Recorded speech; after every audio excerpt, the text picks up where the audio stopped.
আমার ছোট দেবর চলে যাচ্ছে দেশের বাহিরে, তাই ভাবলাম ওর জন্য কেক বানিয়ে ছোট্ট করে একটা সারপ্রাইজ অ্যারেঞ্জ করি।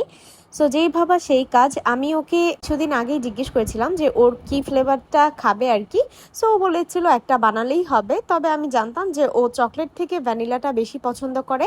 সো আমি ওর কথা চিন্তা করেই এখানে ভ্যানিলাটা নিয়েছি। আর আজকের কেকটা ছিল 2 পাউন্ডসের মধ্যে, যেহেতু ফ্যামিলিতে আমরা মোটামুটি বলতে গেলে মানুষ বেশ ভালোই ছিলাম, যেহেতু ও চলে যাবে। ও চলে যাওয়ার একদিন আগেই, মানে আগের দিন রাত্রের বেলায় আমরা আসলে কেকটা কাটি। তো আমার দেবর আসলে কিছুই জানতো না, আমি আসলে এই কাজগুলো করে রেখেছিলাম আর ভাবছিলাম যে ছোট্ট করে একটা থিম করব, অ্যাব্রোড থিম কেক যেগুলো হয় আর কি।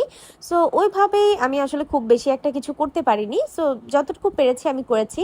অনেকেই আসলে আমার দেবরদেরকে নিয়ে কোনো ভিডিও ছাড়লে অনেক ভালো ভালো মন্তব্য করেন, আবার অনেকেই আছেন যারা কিনা নেগেটিভ মন্তব্য করেন। সো আমার আসলে দুইটার কোনোটাই যায় আসে না। যারা আমার জন্য শুভাকাঙ্ক্ষী তাদেরকে অবশ্যই আমি ধন্যবাদ জানাই, আর যারা আমার নেগেটিভ মন্তব্য করবেন তাদেরকে কিছুই বলার নেই।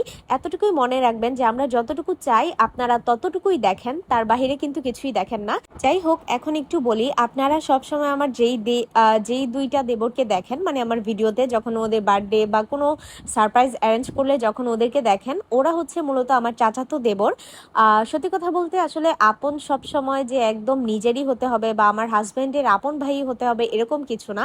ওরা আসলে আমাদের আপনের থেকেও কোনো অংশে কম না। আমরা আসলে সবাই মিলেমিশে থাকি, যেহেতু আমরা একই জায়গায় থাকি। সো আমাদের বন্ডিংটাও ওই রকমই, যে এখানে আপন আর চাচাতোর মধ্যে কোনো পার্থক্য আমরা দেখি না। আমার হাজবেন্ড আসলে একাই, তার কোনো আপন ভাই নেই, শুধু আমার ননহাস আছে একজন। তবে ওই যে যেটা বললাম যে আমরা আসলে আপন থেকেও কোনো অংশে তাদেরকে কম দেখি না, বা তারাও আমাদেরকে কোনো অংশে কম দেখে না। সো যাই হোক, আসলে বাড়ির একটা ছোট মেম্বার চলে গেলে অনেক বেশি খারাপ লাগে। আর সব থেকে বড় কথা, আমার যেই দেবরটা, মানে যে চলে যাচ্ছে আর কি দেশের বাহিরে, ওর একদম শখ থেকে যাওয়াই বলতে পারেন, কারণ ও নিজেই স্বেচ্ছায় চাচ্ছিল যে ও দেশের বাহিরে থাকবে। সো সেই জন্যই আসলে ওকে দেশের বাহিরে পাঠানো হয়েছে। আলহামদুলিল্লাহ আমাদের ফ্যামিলিতে অতটুকু অ্যাবিলিটি আছে যে ওর ইনকামের টাকা দিয়ে আমাদের চলতে হবে না, এরকম আর কি। তো যেহেতু ও চাচ্ছে, সো ওর ভালোর জন্য আসলে আমরা পাঠিয়ে দিয়েছি। আর আমার এই দেবরটা হচ্ছে আমার একদম সমবয়সী বলতে পারেন। মানে আমি হচ্ছে মাত্র তার 1 বছরের বড়। আর আমার দেবরটা বলতে গেলে কি, আমি একদম ওকে ছোট থেকে চিনি, আমরা যেহেতু এক এলাকায় থেকেছি। প্লাস হচ্ছে আমি যেহেতু খুব ছোট বয়সে এই বাড়িতে বিয়ে করে এসেছি, সো ওদেরকেও আমি খুব ছোট থেকে পেয়েছি আমার সাথে। আমার বড় দেবরের বউ, মানে আমার যা এসেছে মাত্র 2.5 বছর হয়েছে। সো এর আগে ওরাই আমার সঙ্গ ছিল, আমার ফ্যামিলিতে তো আর কেউ ছিল না।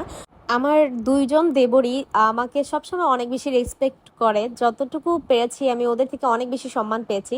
আর আমি নিজেও আসলে সবসময় চেষ্টা করেছি যতটুকু পেরেছি ওদের জন্য করার। ছেলে মানুষ হিসেবে ধরতে গেলে আমার এই দেবরের বয়স একদমই কম। সো এখনো ও আসলে আমার মনে হয় না যে বাস্তব জীবনটাকে চিনে বা বুঝে।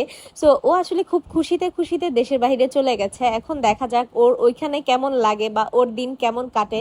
সবাই ওর জন্য অনেক বেশি দোয়া করবেন। সো একটা কথা সবসময় শুনেছি যে ফ্যামিলিতে যারা একটু বেশি দুষ্ট প্রকৃতির বা ছোট থাকে তাদের জন্য নাকি বেশি মায়া হয়, আর আমার মনে হয় আসলে এই কথাটা একদম সত্য। যাই হোক, আমি ভিডিওটা ছাড়তে ছাড়তে আমার দেবর খুব ভালোভাবে ওখানে পৌঁছেও গেছে আলহামদুলিল্লাহ। আর এখানে এই যে ছোট্ট কিছু মোমেন্ট আমি শেয়ার করে দিলাম।